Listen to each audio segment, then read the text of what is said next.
Assalamu alaikum and good morning to everybody. This is Mohammad Ali Khalid. आज का जो हमारा टॉपिक है, बहुत से बच्चे इस टॉपिक का वेट कर रहे होंगे. Simple sentence, compound sentence, complex sentence and compound complex sentence. Student, this topic is a scary topic after gerunds, participles and infinitives.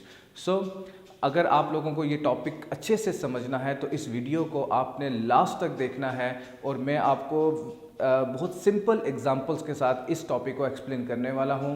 तो लेट्स बिगिन. स्टूडेंट्स, सबसे पहले हम बात करेंगे सिंपल सेंटेंस की. सिंपल सेंटेंस, हम लोग कई दफ़ा जो सिंपल सेंटेंस बोलते हैं या लिखते हैं तो हमें ये पता होना चाहिए कि सिंपल सेंटेंस का कंटेंट क्या होता है या सिंपल सेंटेंस किस कॉन्टेक्स्ट में काम करता है और व्हाट इज़ द आइडेंटिफिकेशन और identity mark to identify. Just remember one verb. आपको सिंपल सेंटेंस को समझने के लिए वन वर्ब का आइडेंटिफाई करना ज़रूरी है. मतलब सिंपल सेंटेंस में सिर्फ एक वर्ब होता है. For example, if I say he went to the market.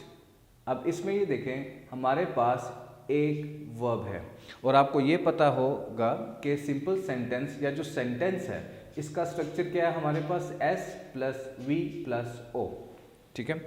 तो आपने सिंपल सेंटेंस को आइडेंटिफाई करने के लिए आपने सिर्फ देखना है कि उसमें वर्ब्स कितने हैं. ठीक है. इसके साथ मैं आपको एक और चीज़ कंफर्म करता हूँ students. Be aware of verbals.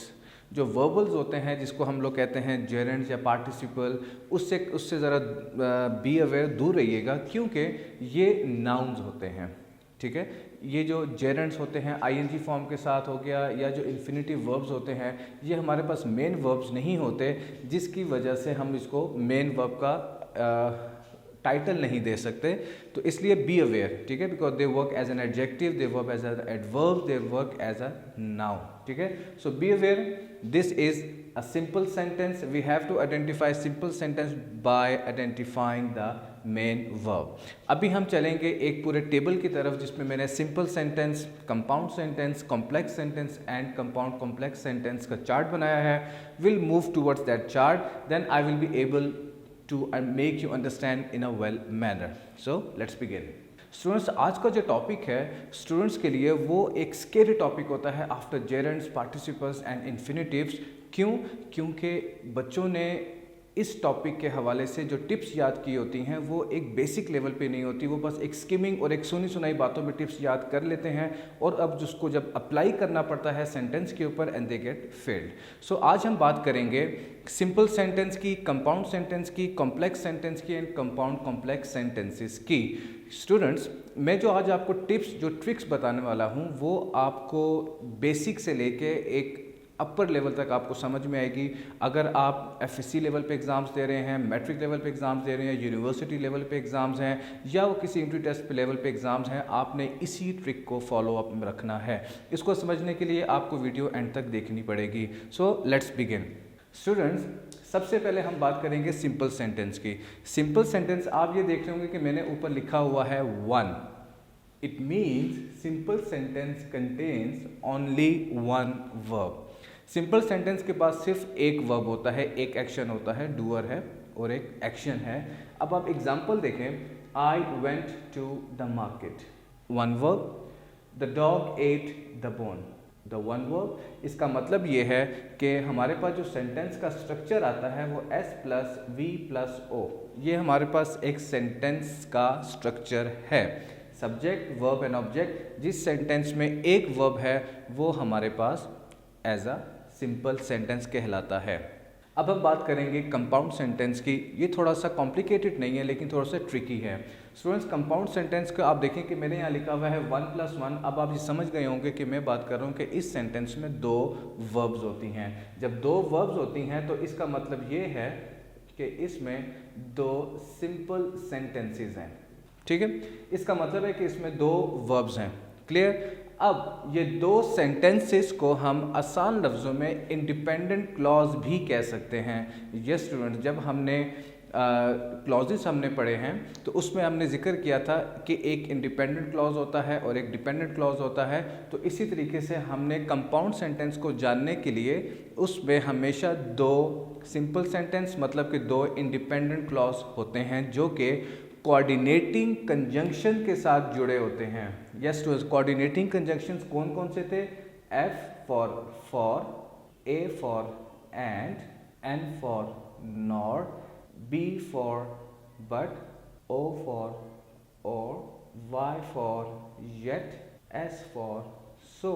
तो जिस सेंटेंस के अंदर जब दो इंडिपेंडेंट क्लॉजेस आपस में कोऑर्डिनेटिव कंजंक्शन से कोऑर्डिनेटिंग कंजंक्शन से जुड़े होंगे तो वो हमारे पास कंपाउंड सेंटेंस कहलाता है। ये बात तो समझ में आ गई। अब आपने समझना है इसमें दो वर्ब्स कैसे निकाले जाते हैं। सबसे पहले आई वेंट, आप देखें कि सबसे पहले हमारे पास एक वर्ब तो ये आ गया, I went to the market, coordinative conjunction and और कोमा के साथ। ये एक टिप है, आपको देखना है कि कोऑर्डिनेटिव कंजंक्शन जो कि कंपाउंड सेंटेंस होता है उसमें के दरमियान में एक कोऑर्डिनेटिव कंजंक्शन आता है और उससे पहले कोमा आता है। ठीक है, कोमा हम क्यों यूज़ करते हैं? जब एक बात ख़त्म हो चुकी होती है, उसका जो थीम ख़त्म हो चुका होता है। उसके बाद देखें आई बॉट सम एग्स, एक हमारे पास वर्ब ये रहा, एक हमारे पास वर्ब ये रहा। तो इसका मतलब ये है कि दो सिंपल वर्ब्स हमारे पास आते हैं कंपाउंड सेंटेंस में। Now another example, I drink green tea, ये एक हमारे पास वर्ब आया, comma, but they drink coffee, ये हमारे पास दूसरा वर्ब आ गया। इसका मतलब ये है कि हमारे पास कंपाउंड सेंटेंस में दो इंडिपेंडेंट क्लॉजेज होते हैं और हमारे पास दो वर्ब्स होते हैं। अब इसमें बच्चा गलती कहाँ पे करता है? कई दफ़ा बच्चे ये कहते हैं जी जिसमें कोऑर्डिनेटिव कंजंक्शन आ जाए, जिसमें एंड आ जाए, वो हमारे पास कंपाउंड सेंटेंस होता है। बिल्कुल नहीं स्टूडेंट्स। अगर हम बात करें Ahmad and Bilal are playing together, अब इसमें हमारे पास तो वर्ब सिंपल एक है, इसमें दो वर्ब्स नहीं है, इसलिए हम इसको कंपाउंड सेंटेंस नहीं कह सकते। तो कंपाउंड सेंटेंस के लिए आपको ये जानना ज़रूरी है कि उसमें हमेशा दो वर्ब्स होते हैं। Now complex sentence, complex sentence में एक वर्ब हमारे पास कंप्लीट आता है, एक वर्ब हमारे पास आधा आता है। इसको मैंने आधा वर्ब क्यों लिखा है स्टूडेंट्स? इसलिए कि हमें आधी बात समझ में आती है, हमें पूरी बात समझ में नहीं आती। इसको समझने के लिए आपको पुराना लेक्चर को रिवाइज करना पड़ेगा जब मैंने आपको इंडिपेंडेंट और डिपेंडेंट क्लॉज बताए थे कि देखें S plus V plus O हमारे पास तो इंडिपेंडेंट क्लॉज और सिंपल सेंटेंस का स्ट्रक्चर, उसी के बरक्स हमारे पास सेम यही आता है, लेकिन ये जिस चीज़ से जुड़ा होता है उसको हम लोग कहते हैं सब ऑर्डिनेटिंग कंजंक्शन, सब ऑर्डिनेटिंग कंजंक्शंस। स्टूडेंट, सब ऑर्डिनेटिंग कंजंक्शंस जिस जुमले के दरमियान में आ जाए वो हमारे पास कॉम्प्लेक्स सेंटेंस बनता है। क्यों? क्योंकि हमें इसमें एक कॉम्प्लेक्स बात होती है, एक रीज़न दी जाती है। ठीक है, तो एक मेन वर्ब और एक आधा verb. Now come towards the example, I went to the mall, ये हमारे पास मेन वर्ब आ गया। विच, दिस विच इज सब ऑर्डिनेटिंग conjunction is near my house। अब which is near, अब अगर मैं सिंपल बात करूँगा which is near my house, तो you will ask me question, what is near in your house? What is near? So you don't know the exact meaning। When I got home, अगर मैं आपसे simple, यहाँ ये भी हमारे पास conjunction है when I got home, अगर मैं आपसे सिंपल यही बात करूँ when I got home, तो आप कहेंगे so what next? When I got home, what did you do then? तो हम ये बात करेंगे कि हमारे पास, अच्छा ये जो मैंने हाफ वर्ब लिखा है इसको याद रखें कि ये हाफ ज़रूरी नहीं एक ही हो, ये 3-4 भी हो सकते हैं। So on, half and half. ठीक है, आप डिपेंडेंट क्लॉजेज जितने मर्जी ऐड करेंगे, डिपेंडेंट क्लॉज में असल में हाफ वर्ब्स होते हैं, फुल वर्ब नहीं होता, क्योंकि हमें पूरी बात उसकी समझ में नहीं आती। तो ये आप देखें कि हमारे पास इसमें एक मेन वर्ब है और एक हमारे पास सब ऑर्डिनेटिंग कंजंक्शन से शुरू हो रहा है, और हम आगे जो बात कर रहे हैं which is near my house. तो आपको बात क्लियर समझ में नहीं आ रही, straight you are then suppose to ask a question, what is near your house and what did you do when you got home. ठीक है, now looking towards another example, when the cake is brown. See, when the cake is brown, this is when subordinative conjunction, the cake is brown, comma, remove it from the oven. अब हमारे पास देखें coma के बाद हमारे पास simple एक verb आ रहा है, remove it from the oven. तो इसका मतलब ये है कि when the cake is brown, ये हमारे पास जो केक इज़ ब्राउन, इसमें when the cake is brown, so what, हमें तो क्लियर बात समझ में नहीं आई। और इसकी दूसरी जो निशानी हमें समझ में लगी वो हमारे पास सब ऑर्डिनेटिव कंजंक्शन से पता चली कि अच्छा कि जब सब ऑर्डिनेटिव कंजंक्शन आएगा तो वो हमारे पास कॉम्प्लेक्स सेंटेंस हो जाएगा। इसी वजह से हम लोग जब अपने आपस में गुफ्तगू करते हैं तो हम अक्सर बच्चों को बोलते हैं कि इतने कॉम्प्लेक्स क्यों हो रहे हो, why you are making this thing very complex, complexity. इसका मतलब ये है कि why you are make it clear, make it simple. तो ये जो हम लोग वर्ड्स यूज़ करते हैं कि कॉम्प्लेक्स के, सिंपल के, दिस इज़ एक्चुअली कॉम्प्लेक्स, ठीक है। अब हम बात करेंगे कंपाउंड कॉम्प्लेक्स सेंटेंस की। अब बच्चों ने क्या रटा होता है जी, जिसमें कोऑर्डिनेटिव कंजंक्शन आ जाए और सब ऑर्डिनेटिव कंजंक्शन आ जाए तो वो हमारे पास कंपाउंड कॉम्प्लेक्स सेंटेंस बन जाते हैं। बेटा ये टिप कुछ हद तक दुरुस्त है लेकिन 100% इसको दुरुस्त नहीं कह सकते क्योंकि इसमें वर्ब्स का किरदार बहुत इंपॉर्टेंट है। अब आप अगर इसकी तरफ देखें, I went to the mall and, I went to the mall, ठीक है, एक कॉमा मैंने लगाया, इसका मतलब ये कि एक वर्ब ये आ गया। आई बॉट वेजिटेबल्स, ये हमारे पास दूसरा वर्ब आ गया। Although they were expensive, although ये हमारे पास सब ऑर्डिनेटिव कंजंक्शन आ गया, दे वर एक्सपेंसिव। तो इसमें हमारे पास अगर हम लोग कहें ऑल्दो दे वर एक्सपेंसिव, अगर आपसे कोई बंदा कहे सो यूल से what is so expensive, what were expensive, तो आपको क्लियर बात समझ में नहीं आ रही, इसलिए हमने इसको हाफ बोला and it will so go on so on, ठीक है, हाफ वर्ब्स आते जाएंगे। तो ये हमारे पास कंपाउंड कॉम्प्लेक्स सेंटेंस बनेगा। तो अभी हम इसकी मज़ीद एग्जांपल्स करेंगे टू मेक यू अंडरस्टैंड कि आपको ये बात किस लेवल पे समझ में आई है।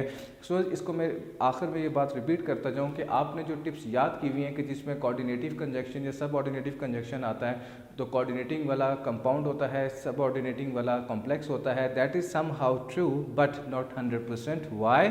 क्योंकि उसमें हमने जो देखना होता है वो नंबर ऑफ वर्ब्स देखने होते हैं। और इसमें जो बच्चा गलती कहाँ पे करता है, अगर हम ये बात करते हैं कि Ahmed and Bilal are playing together और Mariam and Amina are sitting together, तो बच्चा कह के इसमें एंड आ गया, ये तो हमारे पास कंपाउंड सेंटेंस है, ये आप गलत हो गए। तो इसमें एंड तब अगर Mariam is sitting and Amina is playing, अब ये हमारे पास कंपाउंड बन रहा है क्योंकि इसमें एंड आ रहे हो, दो वर्ब्स आ रहे हैं। तो नंबर ऑफ वर्ब्स को आइडेंटिफाई करना है आपने, ठीक है। So now let's move towards examples. जी स्टूडेंट्स, तो अभी हम लोग बात करेंगे एग्जाम्पल्स की, जो मैंने थोड़े से लेंथी सेंटेंसेस लिखे हैं। Now let's begin to identify the sentence. सबसे पहले, the girl asked her friend to help.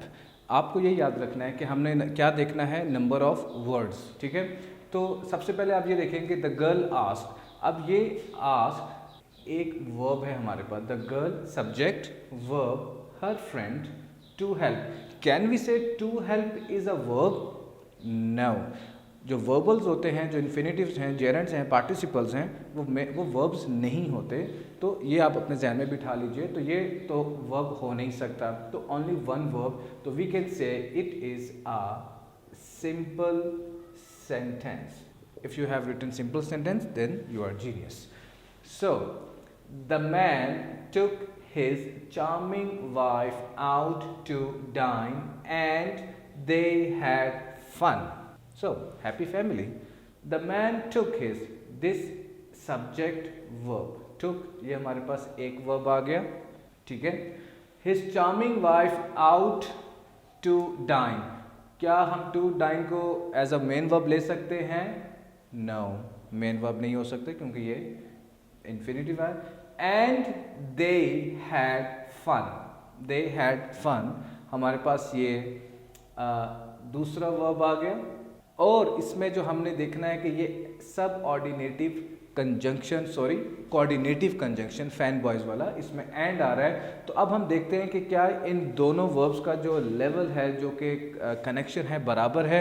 The man took his charming wife out to dine and they had fun. दो वर्ब्स हैं और दो कंप्लीट वर्ब्स हमारे पास हमेशा कंपाउंड सेंटेंस में आती हैं। If you have written compound you are smart. Clear? So number 3, the mangoes comma, remember this comma, which were tasty and ripe had been stolen when the cook went to check the stock. So the mangoes, अब ये एक ऐसा subject है, which were tasty and ripe, ठीक है। अब ये हमारे पास which जो यूज़ हुआ है ये सबऑर्डिनेटिव कंजंक्शन है। were tasty, mangoes which were tasty, अगर मैंगोज को हटा दें तो अब विच वर टेस्टी, तो ये हमारे पास एज अ हाफ वर्ब हमें इस्तेमाल समझ में आ रहा है, हमें इतनी कंप्लीट बात समझ नहीं आ रही। विच वर टेस्टी, तो definitely we are suppose to ask question which were tasty, yes the mangoes and ripe.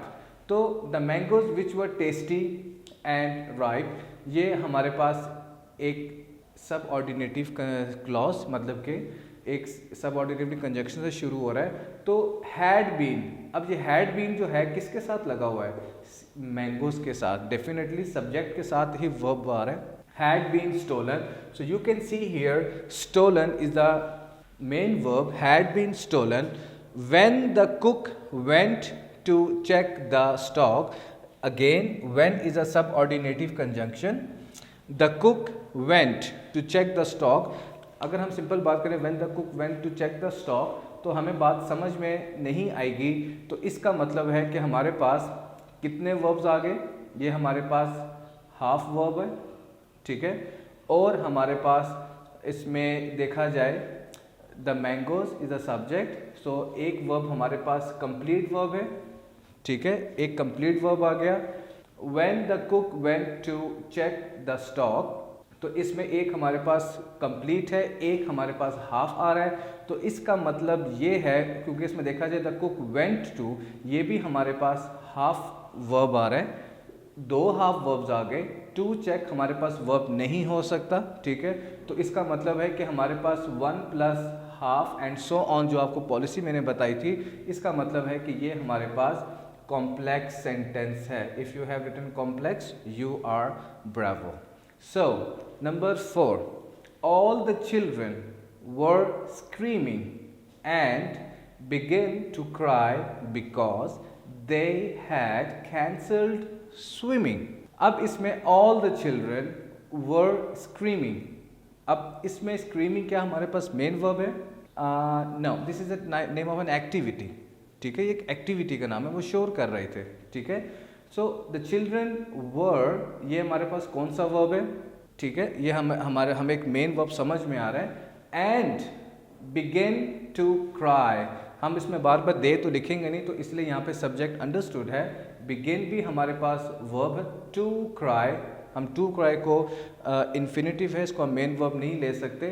तो हमारे पास एक वर्ब ये आ गया, ठीक है, एक वर्ब हमारे पास ये आ गया, because they had cancelled swimming. Again swimming is not the verb, क्योंकि इससे पहले हमारे पास कोई ऑक्सिलरी वर्ब नहीं है, तो ये यहाँ पे एक्टिविटी का नाम है। सो दे हैड कैंसल्ड, तो हमारे पास हाफ वर्ब आया। बिकॉज भी हमारे पास आया, क्यों? ये हमारे पास सब ऑर्डिनेटिव कंजंक्शन है, ये हमारे पास कोऑर्डिनेटिव कंजंक्शन है। तो अब हमारे पास कितने वर्ब्स आ गए? 1 प्लस 1 प्लस हाफ। तो ये हमारे पास कॉम्प्लेक्स कंपाउंड कॉम्प्लेक्स सेंटेंस बन गया, ठीक है। स्टूडेंट्स, आपको इन्हीं एग्जांपल्स को देखना है और आपको इन एग्जांपल्स को सॉल्व करते हुए और मेन वर्ब्स को निकालते हुए, चेक करते हुए, आइडेंटिफाई करते हुए आपने वर्बल्स का ध्यान लाजमी रखना है। क्या वो जेरेंड है या वो पार्टिसिपल तो नहीं है, वो कि इन्फिनिटिव तो नहीं है। बहुत से बच्चे टू वर्क को भी एक मेन वर्ब कह देते हैं, it is not a main verb. तो इसको आपने ज़रा जहन नशीन करना है और इस एग्जाम्पल्स को आपने बार बार देखना है। I haven't written a very simple examples, मैंने कॉम्प्लेक्स एग्जाम्पल्स लिखी क्योंकि एग्ज़ाम्स में अक्सर इसी तरह की एग्जाम्पल्स आती हैं। And you need to solve by looking और add the verbs in the sentence. Okay students, उम्मीद है कि आपको ये लेक्चर आज का समझ में आया होगा। अगर तो आपको कोई क्यूरी है, कोई बात समझ में नहीं आती, you have a comment box down, आप उसमें कमेंट्स कर सकते हैं। कोई सवाल हो आप पूछ सकते हैं, आप कॉलेज के ईमेल आईडी पे सवाल पूछ सकते हैं। and you can reach to me at in Harvard College anytime. So okay class, have a good day, have a good time. We are done with today's lesson. Happily, bye bye.